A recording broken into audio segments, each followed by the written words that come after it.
बिस्मिल्लाहिर्रहमानिर्रहीम। अस्सलाम वालेकुम नाजरीन, आप देख रहे हैं मेरा यूट्यूब चैनल कानून की दुनिया और मैं हूं एडवोकेट इजाज़ अहमद बाब। नाजरीन, इस क्लिप में बात करेंगे अदम एतमाद सुप्रीम कोर्ट के जजेस पर और जो सुप्रीम जुडिशल काउंसिल में रेफरेंस फाइल करना है। और उसके बाद फवाद चौधरी की तरफ से बयान आया PTI की तरफ से कि हम नून लीग की रजिस्ट्रेशन मनसूख करवाने के बारे में रेफरेंस फाइल करने पर गौर कर रहे हैं। क्या ये रेफरेंस फाइल हो सकता है? अगर ये रेफरेंस फाइल हो गया तो क्या ये कामयाब हो सकता है? और इसमें जो बातें की गई हैं वो किस हद तक दुरुस्त हैं, ये बातें करेंगे। उससे पहले हमने देखा कि जब अदम एतमाद तहरीक आई, इमरान खान की हुकूमत गई, तो उस वक़्त बड़े बड़े भरम टूटे। हमने देखा कि जिस दिन ये हुकूमत गई थी उस दिन इमरान खान, जिसकी मकबूलियत ज़ीरो पर थी और लोग समझते थे कि ये तो नातजर्बाकार है, इसको सियासत नहीं आती, ये तो गया। तो उसी दिन जब हुकूमत गई, इमरान खान की हुकूमत ने, इमरान खान की पार्टी ने और इमरान खान ने मकबूलियत की आसमान की बुलंदियों को छुआ। और उसके बाद आहिस्ता आहिस्ता 1 साल के अरसे में हमने देखा, अवाम ने देखा कि जो नून लीग और PDM की तरफ से इनकी बाबत एक बयानिया बना हुआ था कि ये बड़े तजर्बाकार हैं, बड़ी अच्छी एडमिनिस्ट्रेशन है और इनके इंटरनेशनल लेवल पर बड़े राब्ते हैं, वो भी हमने देखे। जब PDM की हुकूमत आई तो महंगाई एकदम से आसमान की तरफ चली गई, रुपए की कदर बिल्कुल गिर गई, पेट्रोल की कीमत आसमानों तक चली गई। हमने देखा कि जो इनकी इंटरनेशनल पॉलिसी थी, तजारत बिल्कुल ख़त्म, LC जारी नहीं हो रहे, कोई इन्वेस्टमेंट करने को तैयार नहीं, कोई पैसे देने को तैयार नहीं, कर्जा रोल ओवर करने के लिए बड़ी मुश्किल से चीन माना, IMF पैसे देने के लिए तैयार नहीं। जब ये सारे भरम टूट गए, जब ये सारी मकबूलियत सामने आ गई, जो दिलों के वज़ीर आज़म थे और जो दिलों में रहते थे, जब ये सारी सूरत हाल आ गई, तो इमरान खान ने अपने सियासी कैरियर का एक बहुत ही ज़बरदस्त और सबसे बड़ा पत्ता खेला। उन्होंने सियासी बाउंसर मारा। उन्होंने ये सारी सिचुएशन देखते हुए, अवाम का रद्द-ए-अमल देखते हुए, अपनी मकबूलियत देखते हुए 2 असम्बलियाँ तोड़ दी। जब असम्बलियाँ तोड़ी तो PDM ने, हुकूमत ने, यानी कि जिसने इलेक्शन करवाना था 90 डेज़ के अंदर, आइन तो बड़ा क्लियर है, आइन तो इजाज़त नहीं देता 90 दिन के अंदर 90 दिन से आगे जाने की, सवाए जंगी हालात के। तो ऐसी सिचुएशन नहीं थी। 90 दिन के अंदर जब इलेक्शन ना हुआ, दोनों स्पीकर्स की तरफ से चीफ जस्टिस साहब को, यानी कि सुप्रीम कोर्ट के लेटर्स लिखे गए।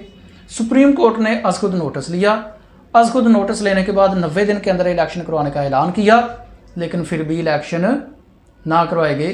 बल्कि वो इलेक्शन कमीशन जो पहले कहता था कि मेरे पास तो इख्तियार ही नहीं है इलेक्शन की डेट देने का, उसने इलेक्शन भी मुलतवी किए और नई डेट भी दे दी, 8 अक्टूबर।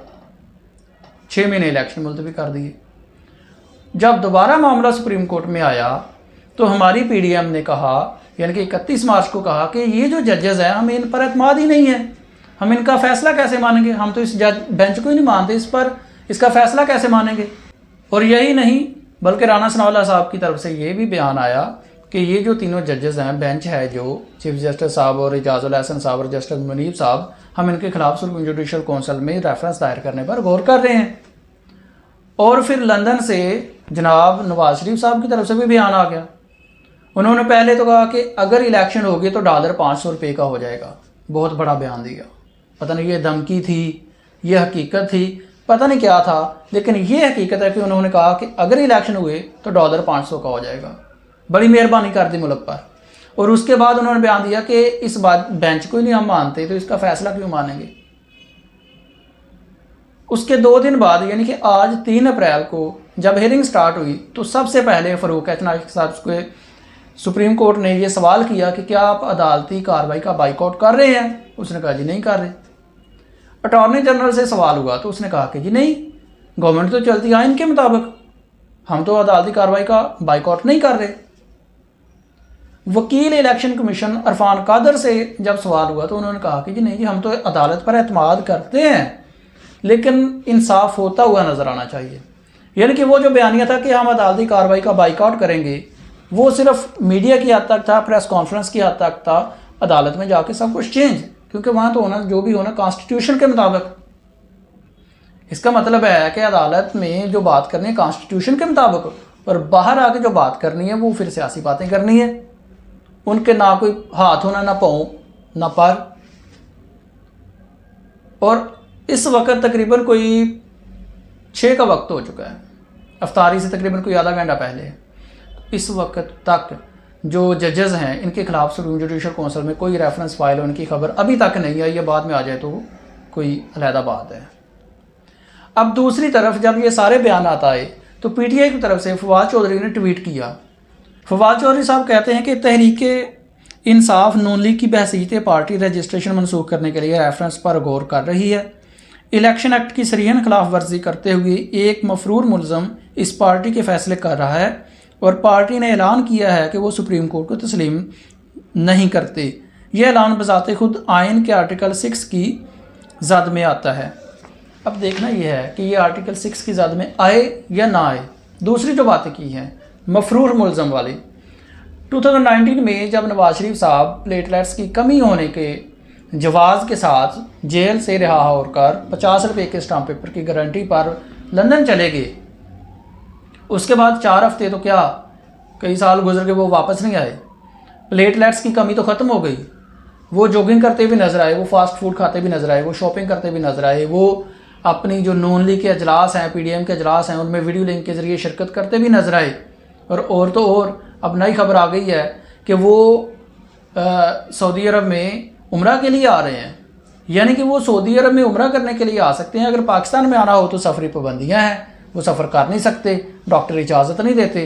तो जब ये सारी सिचुएशन देखे, उनकी जॉगिंग देखो, शॉपिंग देखो, फास्ट फूड देखो, उनका उम्रा करने की खबर देखो, तो फिर तो यही लगता है कि वो जानबूझ के नहीं आ रहे। और कानून कहता है कि जो जानबूझकर कानून के सामने पेश होने से बचता है तो वो मफरूर है। और अगर ये रेफरेंस फाइल कर दिया जाता है पीटीआई की तरफ से, अगर कर दिया जाता है, अगर इसलिए कि वो तो ये पीडीएम ने भी कहा था कि हम रेफरेंस फाइल करेंगे, जजेस के खिलाफ नहीं किया अभी तक, तो पीटीआई ने भी ऐसे कई बातें की हैं जो बाद में नहीं करते। अगर कर दिया तो कुछ साबित करने की ज़रूरत नहीं है। वीडियो लिंक के ज़रिए इजलास में शामिल होना साबितशुदा, फास्ट फूड खाना साबितशुदा, शॉपिंग करना साबितशुदा, जॉगिंग करना साबितशुदा, प्रेस कॉन्फ्रेंसेस करनी साबितशुदा। तो बीमारी वाली तो कोई बात नहीं रही। अगर ये सारी चीज़ें तो बीमारी नहीं है, अगर बीमारी है तो ये सारी चीज़ें मुमकिन नहीं है। ये सारा कुछ साबितशुदा है। लेकिन उसके बाद फैसला करना है इलेक्शन कमीशन ऑफ पाकिस्तान ने, जिसने पार्टी को मनसूख करने registration. Election commission of Pakistan की पोजीशन जो है इस वक्त सारे जानते हैं। वो तो खुद फंसे हुए हैं इलेक्शन के मामले में, इलेक्शन करवाना है या नहीं करवाना, सुप्रीम कोर्ट के सामने जवाब दे हुए हैं। ये सारी सिचुएशन है। ये धमकी है या ये वार्निंग है या ये इरादा है पीटीआई का कि नून लीग की रजिस्ट्रेशन मनसूख करवाने पर गौर किया जा रहा है।